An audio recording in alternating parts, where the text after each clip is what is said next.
ஒரு கிளாஸ்ல வேற ஜாதி பையனுக்கு ஒரு தண்டனை, வேற ஜாதி பையனுக்கு இன்னொரு தண்டனை. இட்ஸ் ரியலி ஷாக்கிங் திங் இது. சோ அவனுக்கு என்ன ஆகுதுன்னா he starts to feel inferior. அப்ப அவன் என்ன பண்ணுவான், அவன் திமிரிட்டு மேல வர பாப்பான் சார். ஆத்திரம் பொங்கும். அவன் அவங்கள பார்க்க கோவம் வரும். ரெபெலியஸா இருப்பான். அவனுக்கு நல்லது சொன்னா கூட அவனுக்கு கேட்க தோணாது. அரகண்டா மாறிடுவான். ஆமாவா இல்லையா?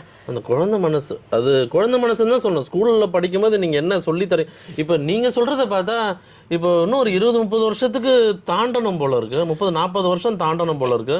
எதுக்காக அதை அவங்க அந்த மாதிரி செய்யறாங்கன்றது இன்னும் எனக்கு புரியல. இன்ஃபேக்ட் நாங்கெல்லாம் என்னோட குழந்தைகள், என்னோட பேஷண்ட்ஸ் சில பேர் வந்து அவங்க ஸ்கூல்ல கம்யூனிட்டி சர்டிஃபிகேட்டே கொடுக்காம தான் இருந்தாங்க.